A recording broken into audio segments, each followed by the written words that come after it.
Silver did not just close the week at 94. It closed at $94 heading into a potentially destabilizing geopolitical weekend, and that timing changes the entire equation. Markets are comfortable repricing risk during open hours when liquidity is active and hedging mechanisms are functioning in real time.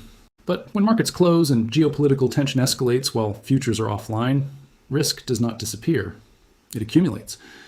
A weekend filled with rising tension between Iran, Israel, and potentially the United States is not merely a news cycle. It becomes a volatility incubator.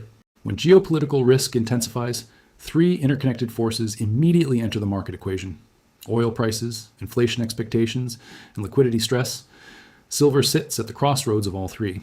At $94, silver is not trading at neutral levels. It reflects tight physical supply conditions, persistent investor demand, and structural pressure within leveraged positioning. When a market closes at elevated levels heading into uncertain geopolitical conditions, tolerance for additional upside becomes thinner. If significant developments occur over the weekend, whether direct strikes, expanded conflict, or oil infrastructure disruptions, markets cannot gradually digest the information. They must reprice instantly when futures reopen. That repricing often comes in the form of gaps, not orderly moves. Gaps in leveraged commodity markets are dangerous because they trigger immediate margin recalculations. If silver were to open several dollars higher on Sunday night futures trading, clearinghouses would begin marking positions instantly. Institutions carrying short exposure would face immediate collateral demands. The larger the gap, the faster the pressure builds. In a highly leveraged environment, even a $3 to $5 overnight move can translate into billions in notional exposure shifts. At $94, silver is already elevated, and any additional shock layered on top of that base creates nonlinear stress. The weekend, therefore, represents more than a pause in trading. It represents compressed uncertainty. When uncertainty compresses into a single market open, volatility often accelerates beyond what positioning anticipates. The key issue is not simply whether silver rallies further, but how fast it does so, and what that speed forces within funding markets. War risk does not produce gradual repricing, it produces air pockets. And air pockets in leveraged systems force rapid decisions. An Iran conflict is not only a geopolitical headline, it is an oil event. Iran owning strategic influence over shipping lanes and regional energy infrastructure means that even perceived disruptions can send crude prices sharply higher. Oil spikes feed directly into inflation expectations, and inflation expectations feed directly into bond market volatility. Bond market volatility, in turn, influences Federal Reserve policy calculations. If oil gaps higher on Sunday night and inflation expectations rise abruptly, Treasury yields could move sharply. Risk assets might wobble. The dollar could initially strengthen as a safety bid or weaken if liquidity concerns dominate. Silver, as both a monetary metal and industrial asset, could surge in response to both geopolitical hedging and inflation risk. This combination is uncomfortable for central banks. On one hand, rising inflation expectations limit the Fed's flexibility to pivot toward easing. On the other hand, sharply rising yields and commodity volatility can stress leveraged funding markets. That creates a trap. War-driven oil inflation pressures policymakers to maintain tighter conditions, while funding stress pressures them to inject liquidity. Silver sits directly in that tension. As silver rises, leveraged short positions experience mark-to-market losses. Collateral must be posted. If multiple institutions face similar pressure simultaneously, demand for short-term funding increases. In calm markets, that demand is manageable. But if oil volatility and bond volatility are occurring simultaneously, liquidity becomes more expensive and harder to secure.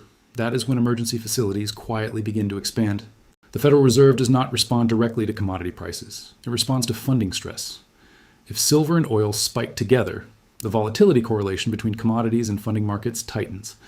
Institutions scramble to hedge exposure, sell liquid securities, and secure financing. Monday, therefore, becomes more than a trading session. It becomes a potential convergence point between geopolitical shock, inflation risk, and liquidity sensitivity. Silver at $94 into such a weekend is not merely strong, it is coiled. If the open brings escalation headlines, the repricing may not be orderly. And when repricing is not orderly, the mechanical consequences ripple through funding channels quickly. When markets reopen after geopolitical escalation, futures markets move first, and COMEX becomes the focal point. Sunday night liquidity is thinner than peak weekday sessions, which makes price gaps more violent. If buyers overwhelm resting offers, silver could jump quickly before deeper participation returns. If silver opens near $97, $98, or tests $100 immediately, psychological thresholds break. Round numbers matter because they trigger algorithmic buying, stop-loss cascades, and risk model recalculations. $100 silver is not just symbolic. It represents a structural stress point for leveraged positions built at lower levels. Each dollar increase in silver multiplies across thousands of contracts. A sharp overnight gap translates into significant notional exposure shifts. Clearinghouses demand additional margin. Institutions must source collateral.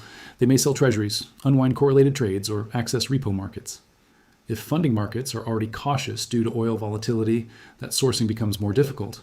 Speed is the critical variable. Slow rallies are manageable. Fast gaps break models. Models drive leverage, and leverage drives liquidity demand. If silver gaps violently, the narrative shifts from strong metal to system sensitivity. Funding spreads and repo rates will tell the real story, not headlines.